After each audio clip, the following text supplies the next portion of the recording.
سلام خوتي اخواتاتي، كي دايرين مع هاد الاجواء ديال رمضان. كما كتشوفوا انا جديده معكم في اليوتيوب.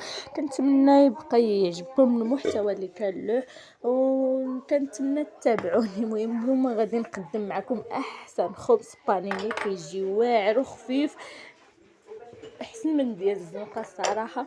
المهم كيف ما كتشوفوا المقادير اللي غادي نحتاجو جوج زيف ديال الدقيق، ملعقه كبيره ديال الخميره ديال الخبز، الملعقه كبيره ديال سنيده، وشويه ديال الملحه، والملعقه ديال الزبده كنخليها حتى نجمع الخبزه، حتى نجمعها عاد كنضيف ليها الزبده. المهم كيف ما كتشوفوا انا هنا كنضيف المقادير ديالي. ضفت هنا الدقيق والملحه، الملحه هي كنضيفها، وضفت تما هذا الخماره ديال الخبز، وغادي نضيف دابا سنيده.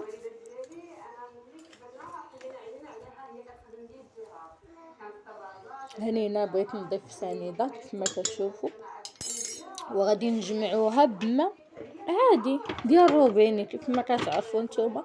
ما غاديش نديروا لا دافي لا زعما لا هذا لا سخون لا حتى حاجه، حيت اصلا البرد سمحوا لي زعما حتى الجو سخون، زعما دير غير العادي. الا كان الجو بارد وكاش غتسخني الماء حيت ضروري على حساب الخميره. كما كتشوفوا كان عندكم العجانه عجنها بالعجانه، ما كانش عندكم العجانه عجنوها بيديكم عادي.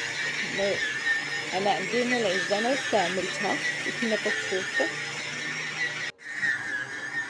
وانا غادي نضيف الزبده اللي قلت لكم، الزبده ما غاديش نضيفها حتى الاخر حتى تجمع العجينه. راني دابا ضفتها هنايا.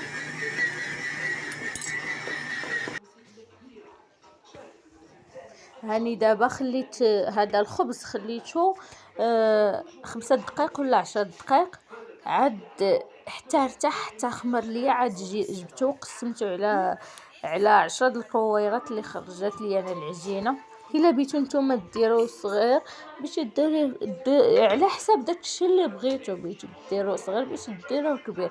انا درتو عادي خرجت لي 10 د الكويرات. كيف ما كتشوفوا يمكن تستعملوا الدلات، يمكن ما تستعملوا اللي بغيتو. انا كنستعمل نص الدلات ونص بيدي، تقدروا تطلقوها غير بيديكم، ما تستعملوا لا دلات ولا حتى حاجه. انا هنا كندورها على ثلاثه د المرات زعما. هادوك 2 خطرات خصكم تدوروها خفيفه، ما تدوروها زعما ما تزيروش عليها وتطاو على دوك الطويات، ولكن ملي تبغيو تجمعوها في الاخر وطاو على الطويات مزيان باش ما تفتحش لكم العجينه. كيف ما كتشوفوا انا كيف ما درت. لا انا صافي ساليتها. الثانيه هذه الاولى درتها، الثانيه ها هي. كيف ما كتشوفوا كنجمع الطرف مزيان باش ما تفتح ليا ملي تدخل الفران.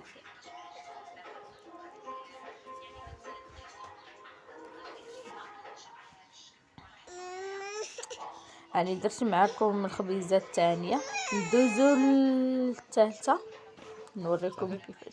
ما قلت لكم انا استعملت نص الدلاك ونص بيدي، نتوما يمكن تستعملوها غير بيديكم، تطلقوها بيديكم اللي بغيتو. داكشي كيبقى اختياري، كل واحد واشنو بغا. انا كنطلقها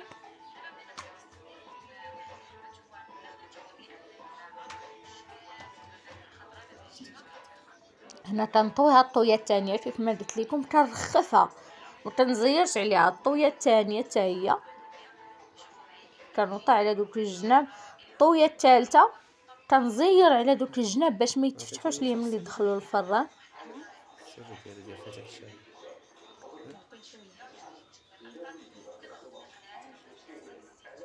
هذه درت معكم الخبيزه الثالثه كيف ما كتشوفوني.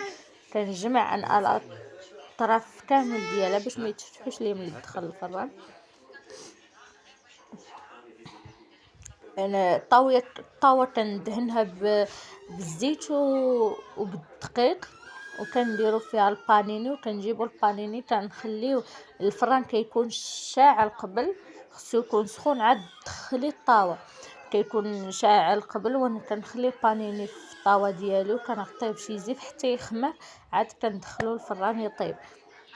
ها هو الشكل ديالو فاش طاب. صراحه قلت لكم كيجي واعر، هشيش ورطب، والله الا حسن من ديال الزنقه. صراحه بلا ما تعجبي تمشي تشري، اللهم صاوبيه في دارك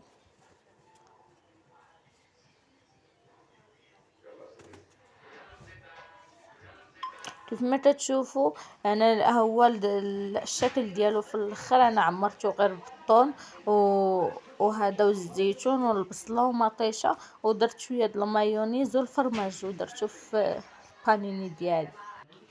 وكنتمنى تعجبكم الوصفه ديالي، وتدخلوا تابعوني في القناه ديالي، غنبقى نحط لكم اي حاجه درتها.